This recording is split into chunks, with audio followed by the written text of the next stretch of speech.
Today we'll be reading Judges 16 through 18. One day Samson went to Gaza, where he saw a prostitute. He went in to spend the night with her. The people of Gaza were told, "Samson is here."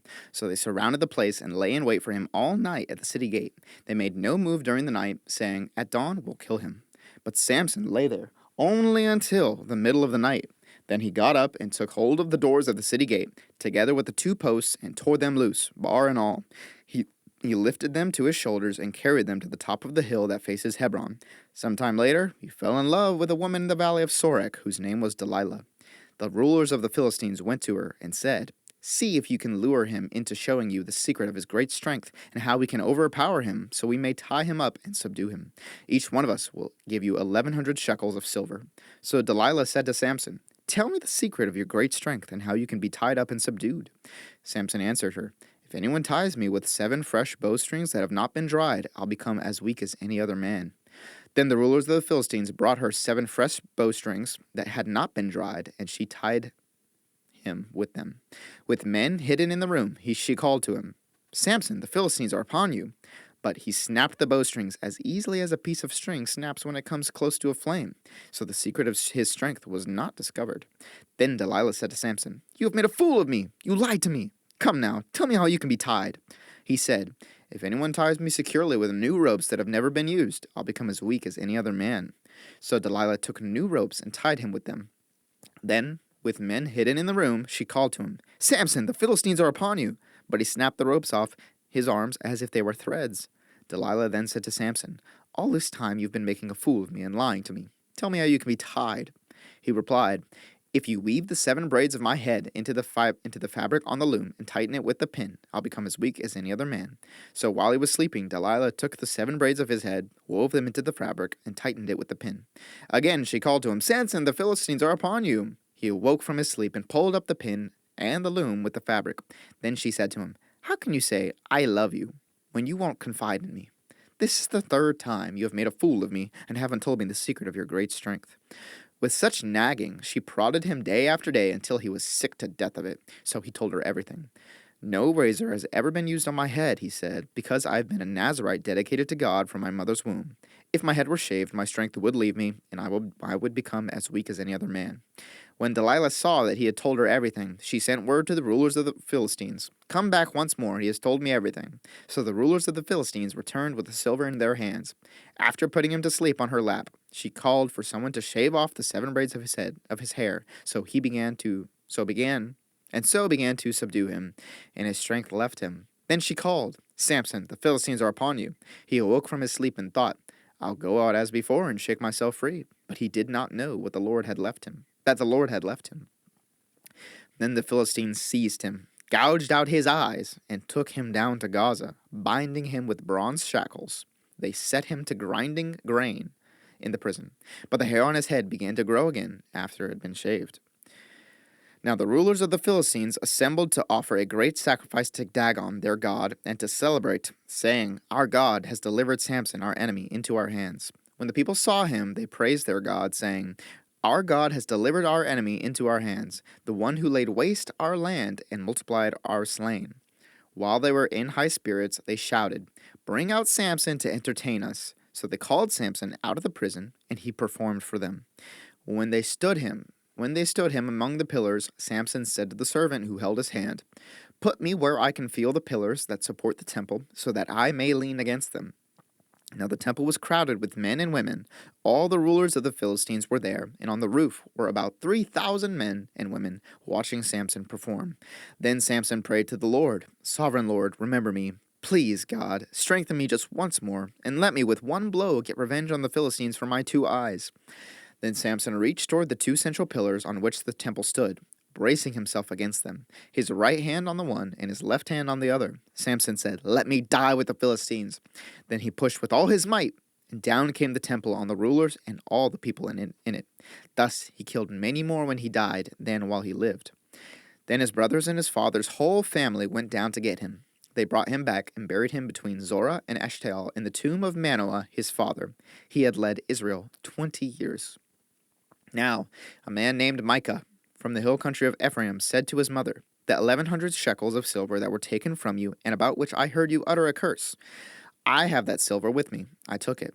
Then his mother said, The Lord bless you, my son.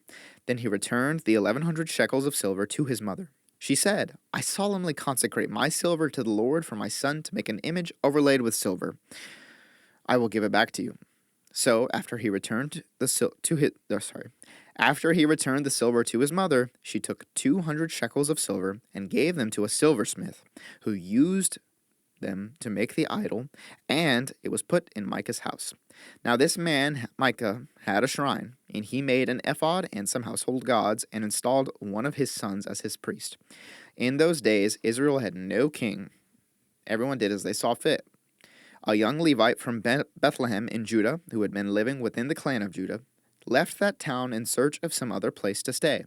On his way, he came to Micah's house in the hill country of Ephraim. Micah asked him, Where are you from? I'm a Levite from Bethlehem in Judah, he said, and I'm looking for a place to stay. Then Micah said to him, Live with me and be my father and priest, and I'll give you 10 shekels of silver a year, your clothes and your food. So the Levite agreed to live with him, and the young man became like one of his sons to him. Then Micah installed the Levite, and the young man became his priest and lived in his house. And Micah said, Now I know that the Lord will be good to me, since this Levite has become my priest. In those days, Israel had no king, and in those days, the tribe of the Danites was seeking a place of their own where they might settle, because they had not yet come into an inheritance among the tribes of Israel. So the Danites sent 5 of their leading men from Zorah and Eshtaol to spy out the land and explore it. These men represented all the Danites. They told them, Go, explore the land. So they entered the hill country of Ephraim and came to the house of Micah, where they spent the night. When they were near Micah's house, they recognized the voice of the young Levite. So they turned in there and asked him, Who brought you here? What are you doing in this place? Why are you here? He told them what Micah had done for him and said, He has hired me, and I am his priest.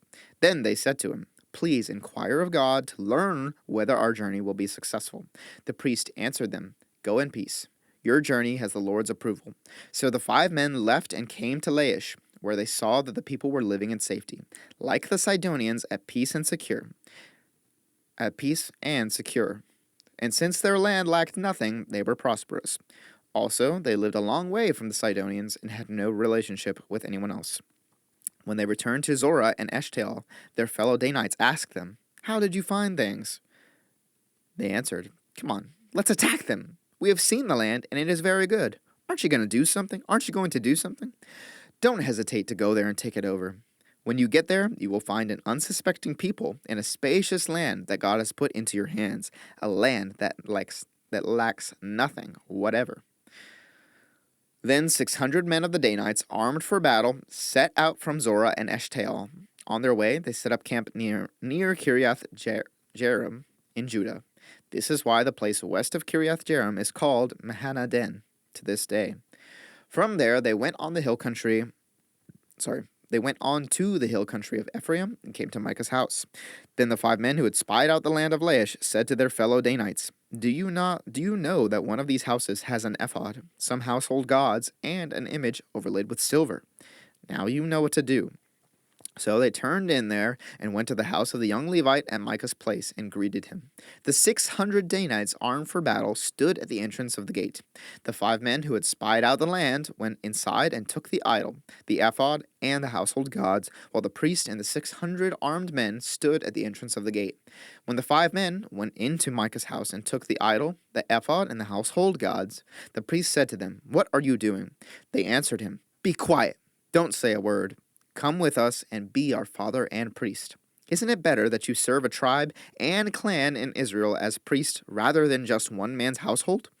The priest was very pleased. He took the ephod, the household gods, and the idol and went along with the people, putting their little children, their livestock, and their possessions in front of them. They turned away and left. When they had gone some distance from Micah's house, the men who lived near Micah were called together and overtook the Danites. As they shouted after them, the Danites turned and said to Micah, What's the matter with you that you called out your men to fight?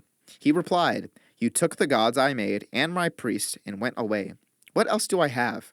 How can you ask, What's the matter with you? The Danites answered, Don't argue with us, or some of the men may get angry and attack you. and you and your family will lose your lives." So the Danites went their way, and Micah, seeing that they were too strong for him, turned around and went back home. Then they took what Micah had made, and his priest, and went on to Laish, against a people at peace and secure. They attacked them with the sword and burned down their city. There was no one to rescue them, because they lived a long way from Sidon and had no relationship with anyone else. The city was in a valley near Beth Rehob. The Danites rebuilt the city and settled there. They named it Dan after their ancestor Dan, who was born to Israel, though the city used to be called Laish. There the Danites set up for themselves the idol, and Jonathan, son of Gershom, the son of Moses, and his sons were priests for the tribe of Dan until the time of the captivity of the land. They continued to use the idol Micah had made all the time the house of God was in Shiloh.